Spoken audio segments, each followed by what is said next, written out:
Hi, so there you have it. Dinner is over. The kids have all gone home. And it's day 19. I got a fair amount done today. I'm getting better now at deciphering the articles from Chosun Ilbo. Very interesting. And I then read, I go through linking and then read them on my iPad. Read them on my iPad, either in iLink or even in the app itself, in Link, not the app, in Link itself on my iPad, which is great. Then I have done a few more articles from our library because then I get the sound as well.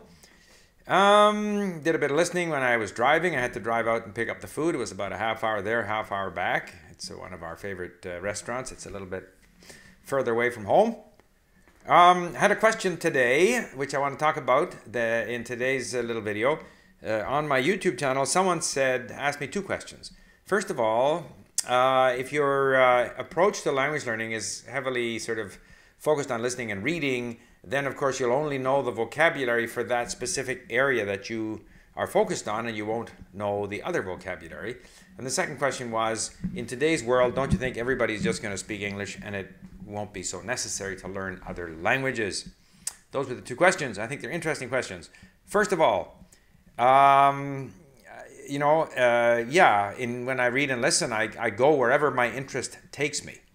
And you'll learn a lot of stuff. But even today, for example, I did some articles from Chosun Ilbo.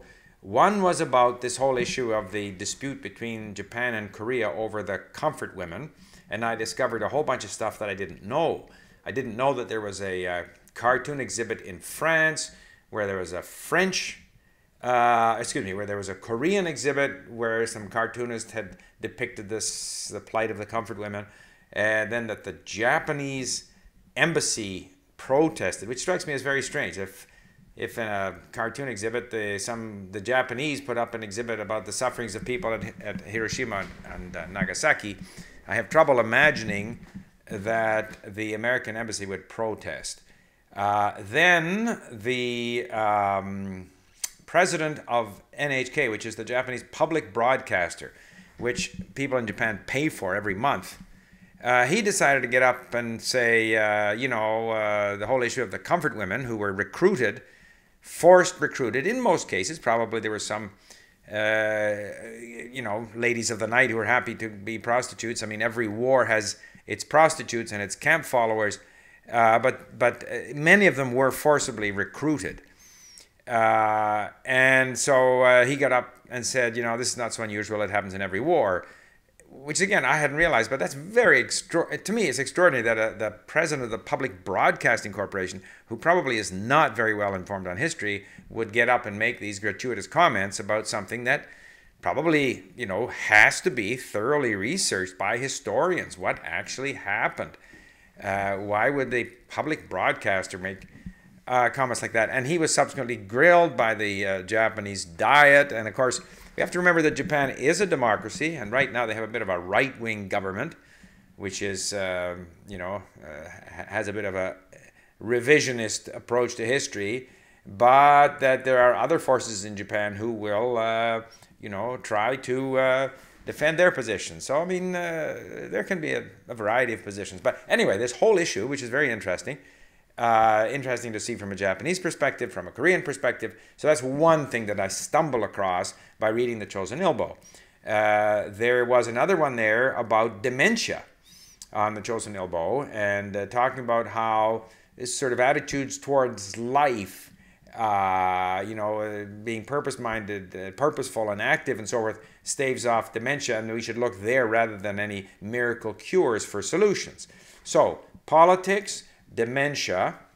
Then I've been listening as well to some sort of common dialogues, plus I have my KBS drama thing that I listen to. So actually I listen to quite a variety of things, and I think we go where our interest takes us, and we may concentrate on certain subjects for a while, and then we move on to other subjects. And the bulk of the vocabulary, is common, as they always say. A small percentage of the words account for 70–80% of the vocabulary. So you're constantly refreshing the basic words, connector words, why, therefore, because on the other hand, and so forth.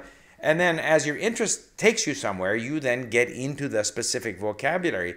But that's not a problem. I mean, certainly not on Link. I just go start saving those words, and I may stay in economics for a while, or I may stay in politics, or I may stay in medical. There was another article on Chosen Ilbo about new ways of dealing with knee and hip replacements and using different approaches and stuff like that. So wherever you go, so I don't see that as a problem at all.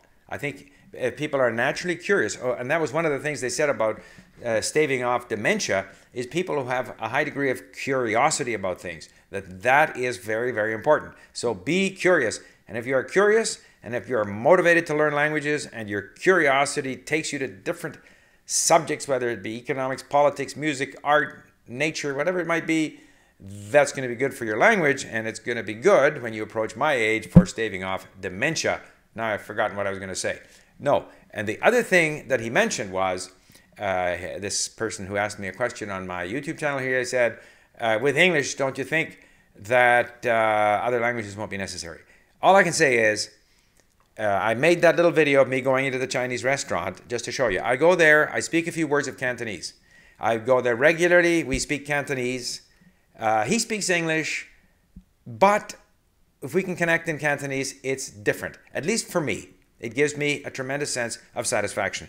When I was in Russia, I was so well treated in St. Petersburg and Moscow.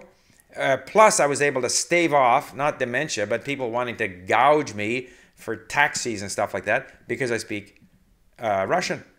Similar experience in Slovakia, Czech Republic, China, Japan, and I'm sure if I go to Korea and can speak Korean, I'll have the similar experience. So how can you, now, I'm not saying everyone should learn languages, but the rewards of doing so, personally, business-wise, culturally, connecting with people, are enormous.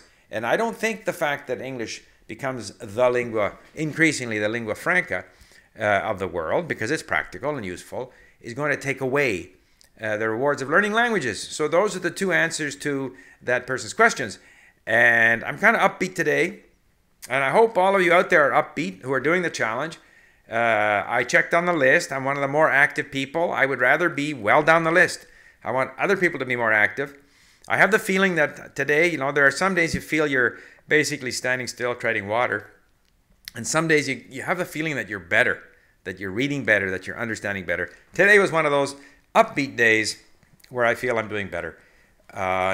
Not tomorrow, but Tuesday, I speak with Ju Hyun, with whom I spoke, say, a year ago, and I'm very curious to see if I'm better able to understand her and better able to express myself than a year ago, just based on these 2 weeks that I've been involved in the challenge. So, up and at 'em, everybody.